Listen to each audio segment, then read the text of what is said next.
Queridos amigos y hermanos, Maranata 2031, nuevamente aquí su servidor Pedro Morales. Vamos a tener hoy día la continuación del estudio de las 7 iglesias del libro de Apocalipsis capítulo 2 y 3. Ahora vamos a estudiar justamente las 3 últimas iglesias: Sardis, Filadelfia y Laodicea. Vamos a ver entonces el desenlace final de los 3 últimos periodos de la iglesia, de la historia de la iglesia cristiana durante los últimos 2 años de la dispensación cristiana que ya nos queda por terminar. Interesante. Vamos a entonces pedir la dirección divina para este precioso estudio del libro de Juan el Revelador. Querido Padre Eterno, gracias Señor por estos momentos que nos das para estudiar tu sana doctrina, y ayúdanos a comprender, Señor, lo que tienes para nosotros, a fin de prepararnos para tu pronto regreso. A eso conduce la finalidad del estudio. En el nombre bendito de Jesús. Amén. Muy bien, entonces vamos a estudiar desde la etapa de los reformadores, los pioneros adventistas y la iglesia del juicio. La iglesia del juicio. Es interesante. Ya les estoy anticipando algo. Muy bien. La profecía de las iglesias 2. Vamos a comenzar con Sardis. Sardis significa restante. Vamos a ver.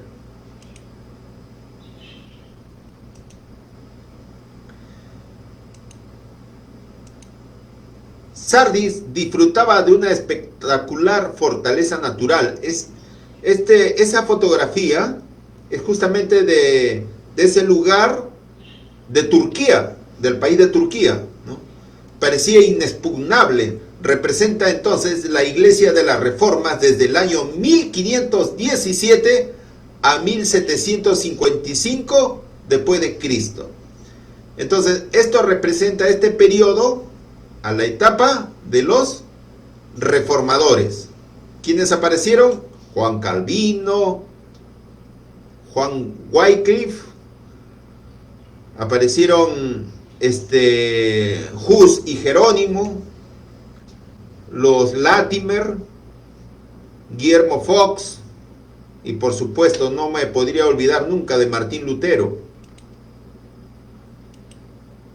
Entonces, dice: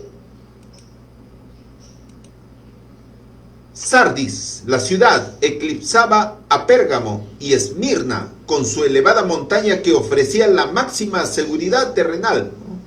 La Acrópolis tiene paredes perpendiculares de casi 500 metros de alto. Es capital del reino de Lidia, centro del gobierno persa, población conocida por su lujo y vida fácil, habitantes con mucho dinero y lujo. Creso guardaba ahí su fortuna. Entonces era una ciudad cosmopolita, una ciudad rica, ¿no? Vamos a ver lo que dice justamente. Y vamos a leer el texto de la iglesia de Sardis, ¿ya? Lo voy a compartir pantalla.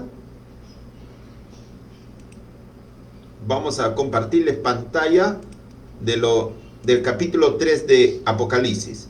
El mensaje a Sardis. Escribe el ángel de la iglesia en Sardis, el que tiene los 7 espíritus de Dios y las 7 estrellas, dice esto. Es interesante. Entonces Jesús se presenta como el que tiene también el espíritu de Dios, los 7 espíritus y las 7 estrellas en sus manos, en su mano derecha, ¿no? Sabemos que los 7 espíritus de Dios, el número 7 es un simbolismo, ¿no? Divino. Por tanto, ahí se trata de el Espíritu Santo, ¿no? Yo conozco, dice así: yo conozco tus obras. Jesús es omnisapiente, que todo lo sabe. Yo conozco tus obras, que tienes nombre de que vives. Tu nombre así, adventista, o nombre cristiano, yo soy cristiano. Tú tienes nombre solamente por fuera. Pero Jesús dice, y estás muerto. Estás muerto espiritualmente. Sé vigilante. Y afirma las otras cosas que están para morir. El Señor que lo conoce todo, ¿no? Porque no he hallado tus obras perfectas delante de Dios. Así como fue el mensaje para esa época, ¿no? También lo es para nosotros. En esa época de los reformadores, si bien avanzaron justamente en el mensaje, ¿no? de la justicia por la fe, avanzaron en el descubrimiento, ¿no? De que el Papa realmente era el anticristo, ¿no? Y qué más, otras cosas, ¿no? De que la salvación no se obtenía por las obras, sino por la fe. Todas esas cosas comenzaron a descubrirse, ¿no? Mediante la obra de estos protestantes. Pero también existió un sector conformista, ¿no? También un sector fanático, ¿no? Eso siempre lo hubo. Satanás, detrás de la obra de reforma, también Satanás sembraba su semilla. Entonces, ese llamado de atención justamente Jesús hace para aquella época. Dice, acuérdate pues de lo que has recibido y oído, y guárdalo, y arrepiéntete. Siempre el mensaje de arrepentimiento. Pues si no velas, vendré sobre ti como ladrón, y no sabrás a qué hora vendré sobre ti. Es el mensaje. Pero este mensaje, por más que sea para el periodo de los reformadores, también va para con nosotros, para con nuestro tiempo. ¿Ah? El mensaje de Dios no es palabra humana que pase de moda. Pero tienes unas pocas personas en Sardis que no han manchado sus vestiduras y andarán conmigo en vestiduras blancas porque son dignas. Siempre ha habido un pequeño remanente que no doblaban sus rodillas. ¿Ante quién? Ante el papado de Roma. El que venciere será vestido de vestiduras blancas, y no borraré su nombre del libro de la vida, y confesaré su nombre delante de mi Padre y delante de sus ángeles. Así es la promesa de Dios, ¿no? La promesa de Dios. El que tiene oído, oiga lo que el Espíritu dice a las iglesias. Entonces, como vemos, ahí está el mensaje de Jesús a la iglesia de Sardis. El Señor que tiene los 7 espíritus, que hace referencia al Espíritu Santo, y las 7 estrellas, el Espíritu Santo es el que convence. Sin convicción no hay arrepentimiento ni perdón. Entonces es bien claro del mensaje o la descripción que hace Cristo justamente tanto para el periodo de los reformadores como también para nosotros.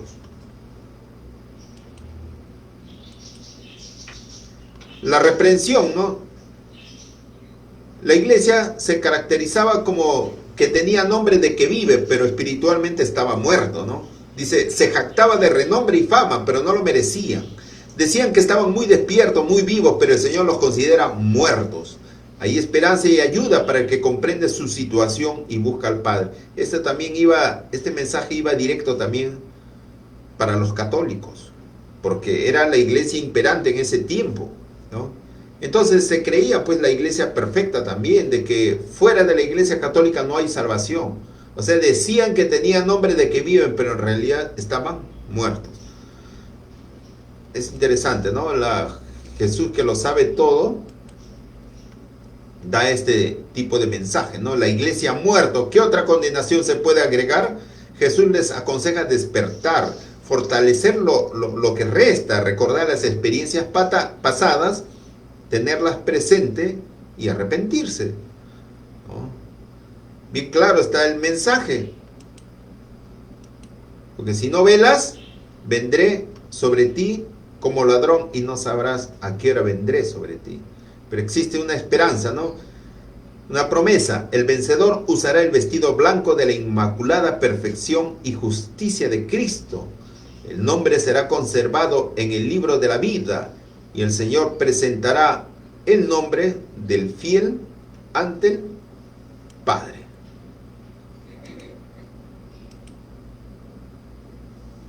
Vamos a ver entonces las tres aplicaciones. La aplicación local justamente era para ese tiempo, ¿no? Histórico, ¿no? Es la iglesia de la Reforma Protestante desde Lutero, desde el año 1517 hasta la señal de la venida de Cristo, ¿no? La primera señal, que fue un terremoto tan grande que fue en Lisboa, en Portugal, en el año 1755. Como inicio de ¿qué? Del tiempo del fin. Eso es histórico. Y la época actual que vive la iglesia, por ejemplo, hay la reprensión que justamente está en Apocalipsis 3:3, es bien claro, ¿no? Que el que no vela, ¿no? El Señor vendrá como ladrón, porque no está velando, ¿no? Y no sabrán a qué hora justamente el Señor ha de visitarte, ¿no? Se refiere también tanto a los juicios de los vivos como también al tiempo de su segunda venida. Si no velas, no vas a saber en qué año va a venir Jesús. Pues si velas, sí lo vas a saber. Eso está bien claro. ¿Ah? Voy a repasarle este versículo 3, ¿no? Acuérdate pues de lo que has recibido y oído y guárdalo y arrepiéntete. Pues si no velas, vendré sobre ti como ladrón y no sabrás a qué hora vendré sobre ti. Enfocando a la parte actual, ¿no? De nuestra iglesia, ¿no? Que dicen el día y la hora nadie sabe, etcétera, etcétera. No hay que poner fecha para la venida de Cristo. Pues esto es lo que se está aplicando actualmente, ¿no? Muchos no velan, están conformes con el mundo y están prácticamente cegados, y el Señor está juzgando a los vivos. Entonces, para eso se aplica actualmente.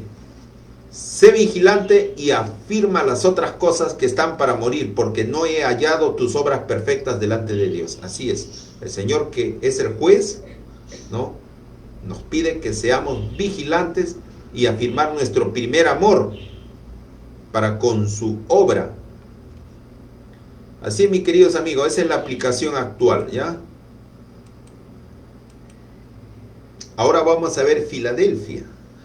Es la etapa de los pioneros adventistas, donde aparecen pues Guillermo Miller, aparecen Joseph Wolf, aparecen grandes líderes, los pioneros adventistas. Aparece Manuel Lacunza, un jesuita chileno que se convirtió en cristiano, abandonó el catolicismo, dejó su sotana de cura y comenzó a escribir libro referente a que la venida de Cristo estaba bien cerca. Manuel Lacunza, pues en Chile divulgó bastante, ¿no? Por acá por Sudamérica, ¿no? José Wolf, por allá por la parte de Europa, ¿no?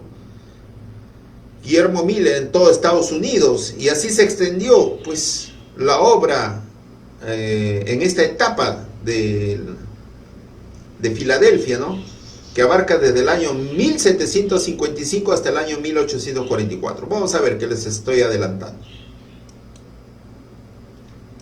Bueno, ¿cómo era la ciudad de Filadelfia, que estaba allá en Turquía, ¿no? Produce uvas deliciosas, centro de influencia griega, representa la iglesia de la segunda venida de Cristo, ¿no?, desde 1755 a 1844. En este tiempo, la verdad de la segunda venida volvió a levantarse. O sea, se conoce también como la era del despertar adventista, ¿no? Llevaba también el título de Puerta del Este. Es interesante, Puerta del Este o Puerta del Oriente, ¿no? En Oriente, ¿qué está? La gran constelación de Orión, ¿no?, la ciudad de Dios. Es interesante. Su planicie volcánica hacía que fuera suelo ideal para la uva. Tiene muchos kilómetros de viñedos. Se le llamaba también la pequeña Atenas, cuna del helenismo, ¿no?, en Asia. El mensaje a Filadelfia. Vamos a leer entonces la palabra de Dios antes de entrar al detalle de acá lo que menciona las diapositivas, ¿ya? El mensaje a Filadelfia. Escribe el ángel de la iglesia en Filadelfia. ¿Qué escribe Jesús al ángel de la iglesia en Filadelfia? Esto dice el santo Jesús, el verdadero, no es hombre para que mienta, el que tiene la llave de David. Jesús es conocido también como el descendiente o el hijo de David, el que tiene la llave de David, el que tiene control de la puerta en el santuario celestial y por tanto de la salvación, el que abre y ninguno cierra, y cierra y ninguno abre. Si él abre, nadie puede cerrar, ni un humano, ni ángeles, nadie. Y si abre, nadie puede cerrarla. Dice así, el que tiene el control de todas las cosas: yo conozco tus obras. He aquí he puesto delante de ti una puerta abierta. ¿Por qué termina en el año 1844? Porque se cerró la puerta del lugar santo, del primer compartimento del santuario celestial donde Jesús está oficiando como sumo sacerdote. Se cerró esa puerta, la cual nadie puede cerrar. Y abrió otra nueva puerta que se llama el lugar santísimo, la cual nadie puede cerrar. Y la puerta abierta, que implica el lugar santísimo, ¿saben qué se encuentra? Se encuentra el cofre o el arca del pacto con los 10 mandamientos, con las 2 tablas de piedra. Y justamente en el cuarto mandamiento está el sábado. Entonces, abrir la segunda puerta o la última puerta, la cual nadie puede cerrar, dice Jesús, ¿ya? Está la vigencia del día de reposo del sábado. Así que todos los que intentan imponer el domingo climático, sea lo que quieren justamente establecer el domingo como día de reposo, están intentando cerrar la puerta del lugar santísimo del santuario celestial. Una puerta que el Señor ha abierto. Una puerta en la cual el sábado, el día de reposo, desde el año 1844 se comienza a predicar en todo el mundo a través de la iglesia adventista el séptimo día. Pero la iglesia católica romana, los protestantes, los evangélicos, los pentecostales, los testigos de Jehová quieren cerrarla, pero no pueden, porque Cristo dice: he aquí he puesto delante de ti una puerta abierta, la cual nadie puede cerrar. Porque aunque tienes poca fuerza, ¿ya?, has guardado mi palabra. Esto va para los adventistas, pioneros. Aunque tienes poca fuerza, has guardado mi palabra y no has negado mi nombre. Sé que había personas, ¿no?, que recién estaban conociendo el tema de los mandamientos, ¿ya? Pero el Señor, justamente, tan misericordioso como es, admitía su sinceridad. Guardaban el domingo algunos pioneros adventistas, pero guardaban el domingo. Pero el Señor conocía su sinceridad. Gradualmente la luz fue aumentando acerca de la verdad del sábado, de la vigencia del día de reposo. Entonces, el Señor conoce su sinceridad.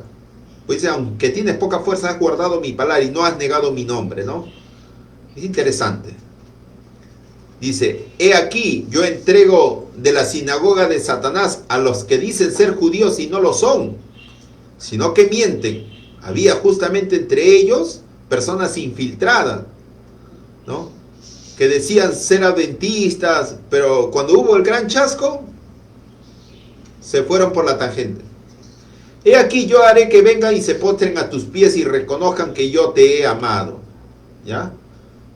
Por cuanto has guardado la palabra de mi paciencia, yo también te guardaré de la hora de la prueba que ha de venir sobre el mundo entero para probar a los que moran sobre la tierra. Esto sería también una aplicación actual que ahorita ya lo vamos a ver, ¿ya? He aquí yo vengo pronto, retén lo que tienes para que ninguno tome tu corona, ¿ya? Al que venciere yo le haré columna en el templo de mi Dios y nunca más saldrá de allí, y escribiré sobre él el nombre de mi Dios, la promesa, ¿no? Y el nombre de la ciudad de mi Dios, la nueva Jerusalén, la cual desciende del cielo de mi Dios, y mi nombre nuevo. El que tiene oído, oiga lo que el Espíritu dice a las iglesias. Ya vamos a ampliarlo aquí, ¿ya? Entonces, la descripción de Jesús en el mensaje, en su presentación, el mensaje de la Odisea, se presenta como el que tiene la llave de David, ¿correcto? El heredero del trono de David, ¿no? La entrada del reino mesiánico de gloria, por supuesto. Jesús es el que abre y cierra las puertas a su voluntad, el que ha abierto una puerta a esta iglesia, ya lo expliqué. La reprensión, no existe reprensión porque fue justamente un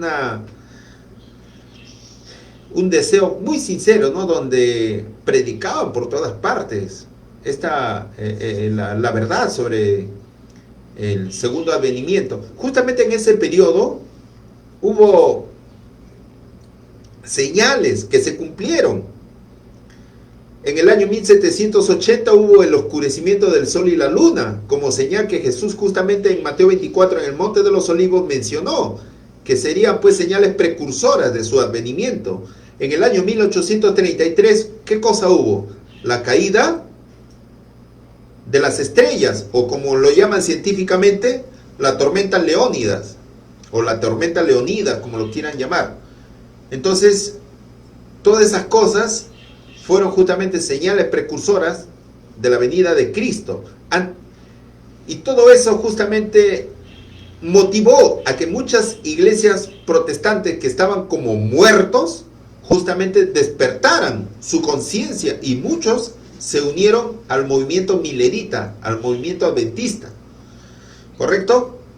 Entonces, es una iglesia que no era ni grande ni influyente, pero sin embargo era fiel, y ese era el secreto de su potencia o poder. Versículo 11 dice: he aquí yo vengo pronto, retén lo que tienes, para que ninguno tome tu corona. Esa es la promesa. Las columnas de todos los edificios de Filadelfia habían caído en el gran terremoto en el año 17 después de Cristo. Pero está hablando de columnas, ¿no? Pero se refiere a las columnas de la nueva Jerusalén, ¿no? En la ciudad de Dios las columnas están seguros sin peligro. Ese es el mensaje a Filadelfia, ¿no? Vamos a ver las tres aplicaciones, ¿ya? ¿Ok? La aplicación local e histórica es desde el periodo de 1755 hasta el año 1844, cuando se escuchó el mensaje de la inminente venida del Señor, ¿no? Y la actual es la invitación a mejorar el celo misionero y el amor cristiano. De verdad que esta iglesia, este mensaje no tiene mensaje de reprensión, porque hubo mucho cariño y mucho amor justamente de parte de los pioneros adventistas. Pusieron mucho dinero, mucha economía, ¿para qué? Para que se pueda esparcir el mensaje adventista, y hubo un gran despertar mundial. Bueno, también existe una aplicación actual a la iglesia y a uno mismo, ¿no? Hay algo que les quiero enseñar, ¿ya? Hay algo que los quiero enseñar.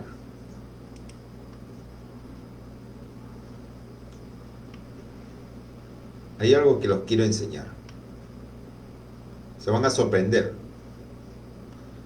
He aquí yo entrego de la sinagoga de Satanás a los que dicen ser judíos y no lo son, sino que mienten. Y he aquí yo haré que vengan y se postren a tus pies. Esta es una profecía que también se va a cumplir. Se va a cumplir cuando ocurra el día de la liberación del pueblo de Dios. Cuando las tablas de la ley de Dios se muestren en holograma en el cielo por la mano de Dios, y se den cuenta demasiado tarde, después del fin del tiempo de gracia, que el sábado siempre ha sido vigente.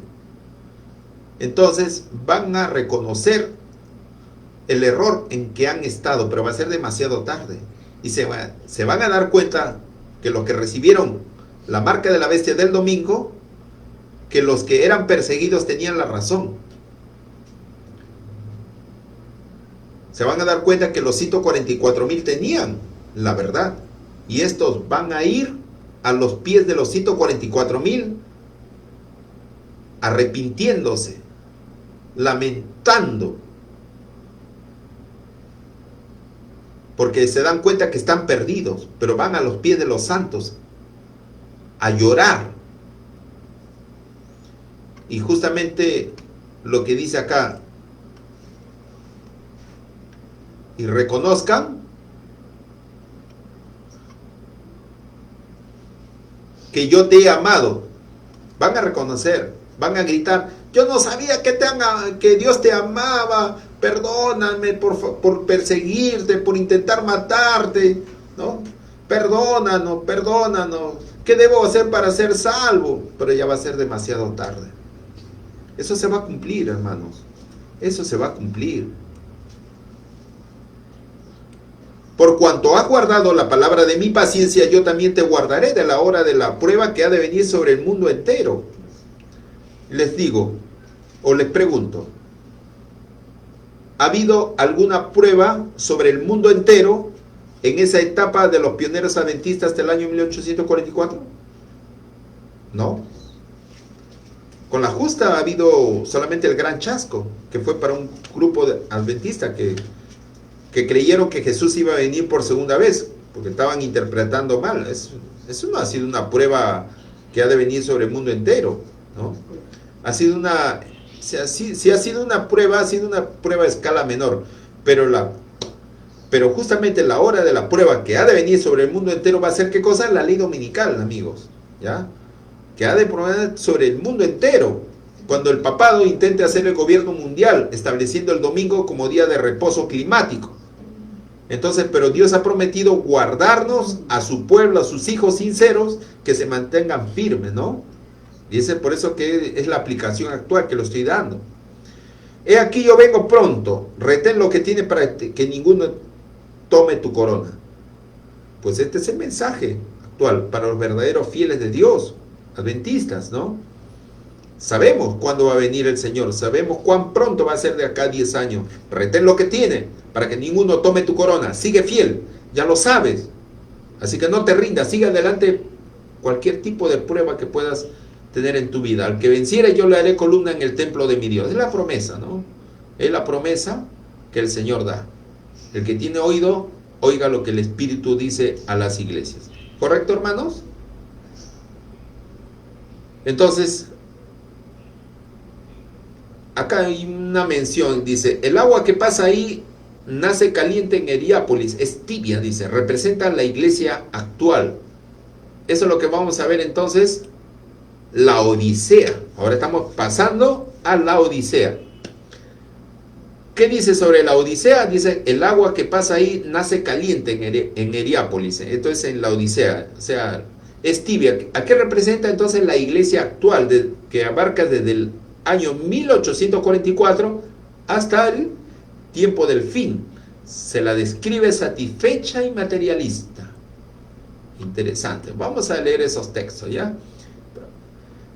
Bueno, la Odisea, esa ciudad fue fundada por Antíoco II a mediados del siglo III antes de Cristo en honor a su esposa Laodicea, famoso centro bancario por su tela de lustrosa lana negra y su escuela de medicina. Escuela de medicina, acuérdense. Un acueducto le traía agua desde 10 kilómetros de distancia, por eso era muy vulnerable. Eso la hizo una ciudad conciliatoria y de transigencia. Entonces, así fue la ciudad de la Odisea. Y pueden ver sus fotos hermosas, sus restos arqueológicos, su lugar muy bello por sí, un cielo muy despejado. Vamos a ver entonces el texto, ¿ya? El mensaje a la Odisea.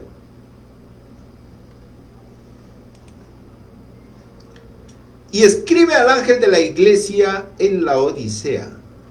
He aquí, ¿cómo se describe Jesús? He aquí el amén. El testigo fiel y verdadero. El principio de la creación de Dios. Esos son justamente como el Señor se describe, ¿no? ¿Qué dice? El que todo lo sabe. Yo conozco tus obras, que ni eres frío ni caliente. Ojalá fueses frío o caliente, pero por cuanto eres tibio y no frío ni caliente, te vomitaré de mi boca. Son palabras de un juez, ¿eh? Nos está describiendo cómo somos. Porque tú dices, yo soy rico y me he enriquecido, y de ninguna cosa tengo necesidad, y no sabes que tú eres un desventurado, miserable, pobre, ciego y desnudo. 5 características somos: desventurado, miserable, pobre, ciego y desnudo. Así somos espiritualmente. Por tanto, aquí está el consejo. Yo te aconsejo que de mí compres oro refinado en fuego para que seas rico, y vestiduras blancas para vestirte, y que no se descubra la vergüenza de tu desnudez, y unge tus ojos con colirio, para que veas. Yo reprendo y castigo a todos los que amo. Sé pues celoso y arrepiéntete. He aquí yo estoy a la puerta. No solamente la puerta del corazón, está en la puerta, dentro de la puerta del lugar santísimo. He aquí yo estoy a la puerta y llamo. Si alguno oye mi voz, o sea, Jesús no obliga a nadie. Si alguno oye mi voz, por acá también que no se hagan los sordos, no nos hagamos los sordos. Ahí tenemos la palabra de Dios. El Señor a través del Espíritu Santo nos habla a nuestros corazones. Pero si alguno hace caso, si alguno oye mi voz y abre la puerta, entraré a él y cenaré con él y él conmigo.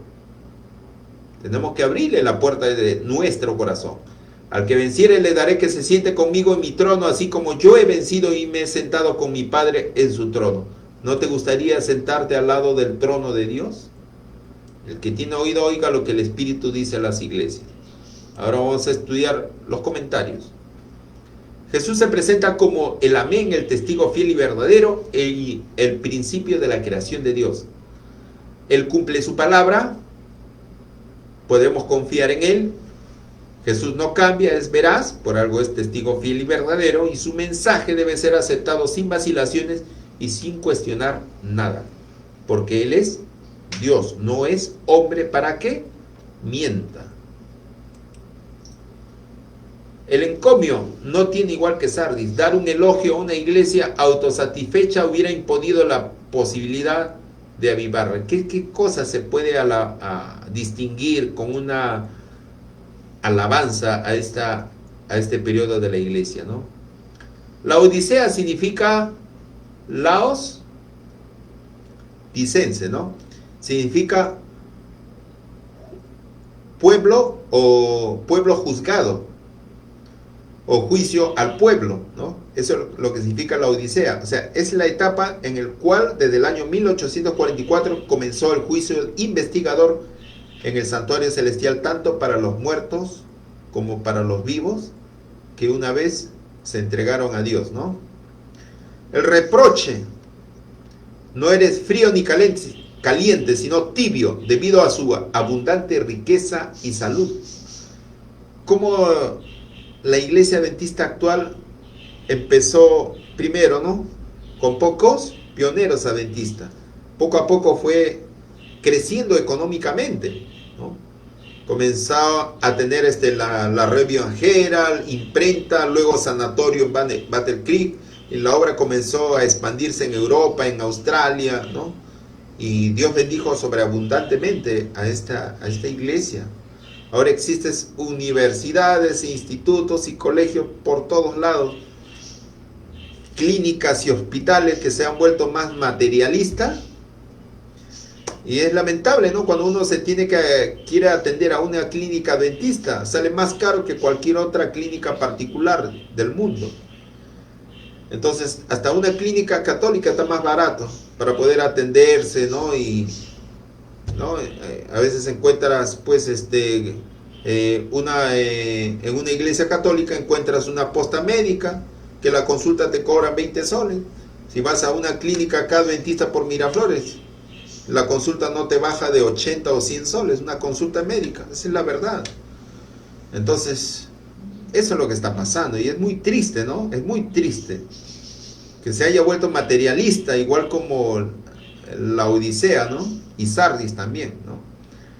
Entonces, por eso es que es el reproche, ni eres frío ni caliente, sino tibia, debido a su abundante riqueza y salud. Esa es la reprensión. Más claro no puedo decirlo, amigos. Así es, ese es el mensaje de la Odisea. Falta de compromiso, es un conformismo, como tienen plata, se sienten seguros ahí sentados en un banco de oro. Preservaban solo las formas de la religión, pero no su poder. Poseían verdades irrefutables, importantes, pero solo en el plano de lo intelectual, no se manifestaba en la vida diaria. Ahí hasta ustedes están viendo ahí una clínica ahí adventista. Así dice, ¿no? En su corazón, ¿no? En su corazón también dice, no, mi Señor se tarda en venir, también dice. De ninguna cosa tengo necesidad, dice. La posesión de la verdad lo llevó a una actitud de orgullo espiritual y de la iglesia, intolerancia religiosa. Esa característica de decir, ¿no? Que fuera de la iglesia adventista no hay salvación. Fuera de la conferencia general no hay salvación. Que uno no puede tener un ministerio de sostén propio y poder justamente presentar la verdad pura, la sana doctrina a la humanidad. Por eso uno va a estar condenado. Es mi pregunta que hago, ¿no? El orgullo es el más grave de los pecados, el más desesperado e incurable. Impide el crecimiento, problema serio en la comprensión de la justificación por la fe. No hay nada para mejorar, las cosas están bien.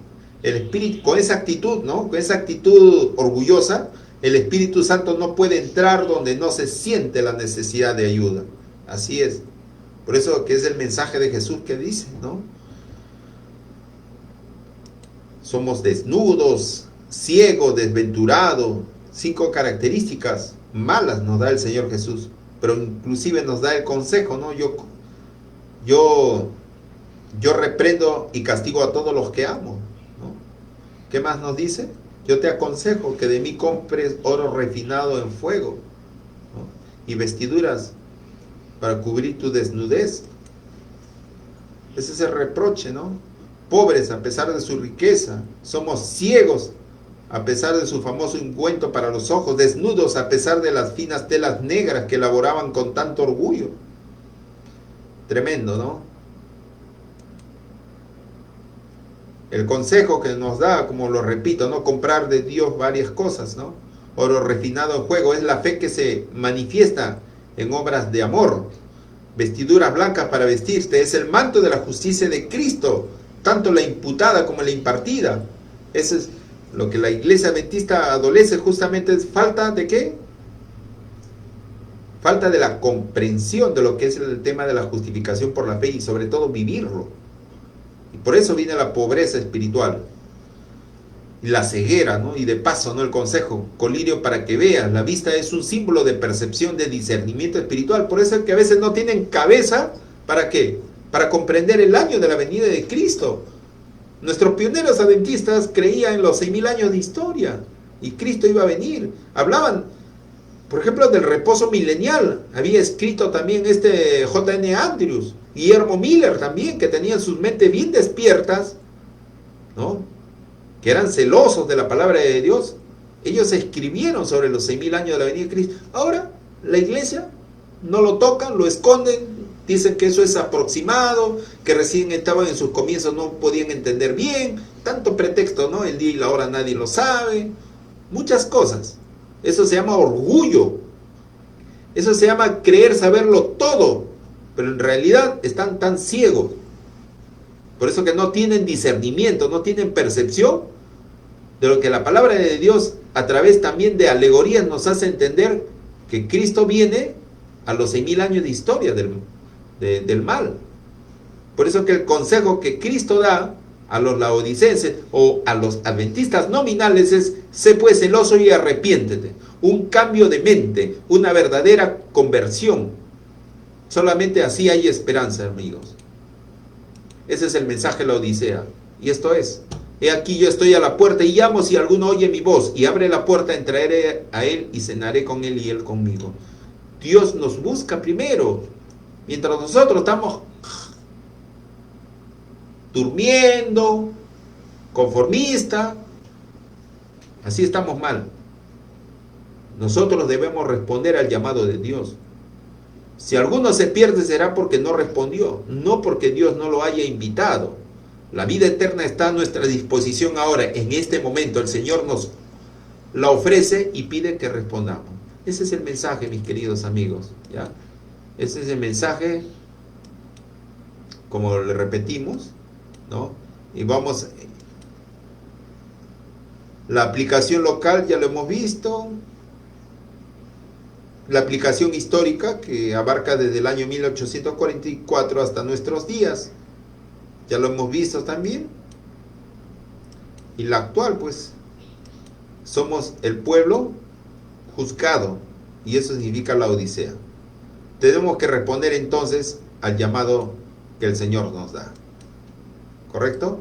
El mensaje de la Odisea es aplicar a los hijos de Dios que profesan creer la verdad presente, ¿ya? La mayoría de ellos son tibios y solo profesan la verdad. Tienen el nombre de cristiano, pero nada de celo. El término tibio se aplica a esta clase de personas. Profesan amar la verdad, pero son deficientes en la devoción y el fervor cristiano. Existe un conformismo, no hacen su culto matinal,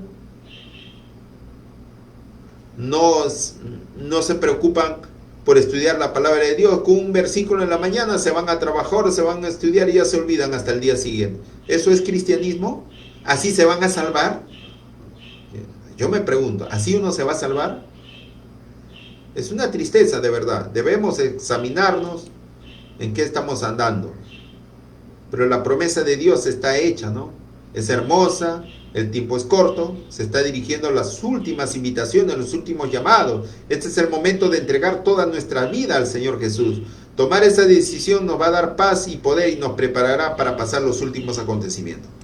Así, mis queridos amigos, ese es el mensaje de la Odisea. Jesús nos ama, aún con todos los defectos que somos, porque el Señor justamente nos creó y nos salvó. ¿Correcto? Así, mis queridos amigos, vamos a culminar con una oración en este estudio que hemos hecho de las 3 últimas iglesias. Querido Padre eterno, gracias, Señor, por este estudio. Ayúdanos, Señor, a seguir adelante. Sé que todos estamos enfermos del pecado, Señor. El pecado arrastra todo. Pero, Señor, ístanos con tu Santo Espíritu, despierta nuestros corazones muertos. Y ayúdanos, Señor, vivifícanos nuestro espíritu con tendencia pecaminosa a poder, Señor, ser pilares vivos, Señor. Ayúdanos. Te necesitamos todo. Entregamos nuestra mente, nuestra fuerza, nuestra voluntad, nuestro pensamiento, nuestra alma a ti para que nos ayude. Trastoque nuestro corazón podrido como piedra, como roca endurecida, como diamante, Señor, para que hagas un corazón de espíritu, un corazón de carne, blando, Señor, susceptible al Espíritu Santo. Te necesitamos tanto. Todos estos favores, Señor, te los suplicamos en el nombre bendito de Jesús. Amén. Bendiciones, mis queridos amigos. Dios guarde a todos ustedes y sigan disfrutando, haciendo la voluntad de Dios en este santo y hermoso sábado, mis queridos amigos. Conmigo será hasta muy pronto. Dios los bendiga grandemente. Maranata 2031.